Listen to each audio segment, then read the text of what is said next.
Hi, I'm Witt Siasoco. I'm one of the co-lead artists on this project that we're doing at 26 and Central Avenue on the East Side Co-op. The other artists, the other co-lead artists are Habak Ibrahim and also Silent Fox.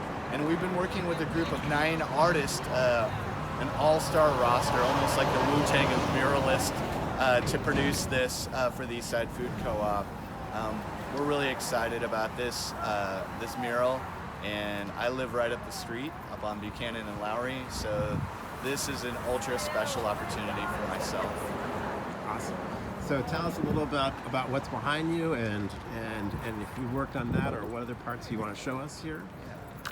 What was really cool about this mural is that we have 9 artists that came together, and each of us has our own skill sets, and we all do a lot of community-based outreach and do stuff in the activist realm and also work with youth. So it was just a real pleasure to come together and see how this process would work. So we have 2 groups. One is Creatives After Curfew, which is out of Public Functionary, beautiful program for BIPOC artists out of Northrop King, and 4-Story Collective, which is 4 artists.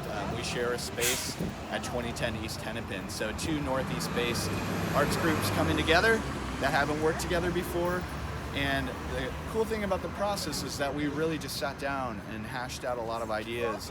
And in the end, it was Habak, Silent, and I that came up with an initial sketch. And we really tried to play to the strengths of each of the artists. For instance, if you look over here, Maya and Leslie are incredible portrait artists, and they really can do incredible figures. Behind me is Reggie LaFleur. Reggie focused on residents that live here in Northeast Minneapolis, and we have 3 of them pictured here on the wall. Lisa Brimmer, an incredible writer, artist, activist, lives right up the street from the East Side Food Co-op. We have Luna McIntyre, who has been involved in the East Side Food Co-op since its beginning. And you know, for me, Luna was one of those people I thought of instantly, because I've done a lot of neighborhood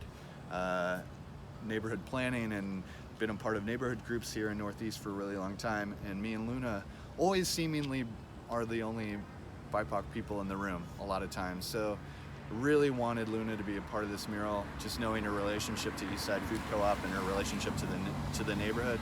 And then selfishly at the end is Ella Siasoco, my daughter, representing youth and the future. So like I said, Reggie somewhat anchors it, and with the 3 big portraits, we really thought of it as a foreground, middle ground, background situation too. So the other artists, aside from Reggie, Maya, and Leslie, are Jordan Hamilton, Alex Smith, Marcia Tometz, Silent Fox, and Habak Ibrahim. And you know, the background and the architecture is really anchoring it as well. We call out a lot of buildings here in Northeast. One apartment complex on University Avenue across from the police union is the home of a lot of East African immigrants.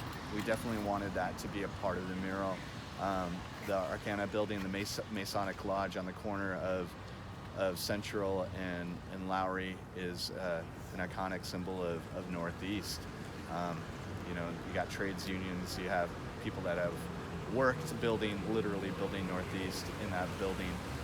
The other buildings we call out are Grain Belt Bottling, or the Grain Belt Brewery on Broadway and Marshall, and then the Northrop King building, which is really the center of the mural, literally the center of the mural. And so Northrop King has always been a home for artists, and this mural really is inviting people to the Arts District. And then what I'm working on is just buildings and housing, you know, like people that spend their daily lives in Northeast. So essentially we have big portraits, we have people gardening, we have the architecture of Northeast, and all of it is really about how we welcome people to the Arts District.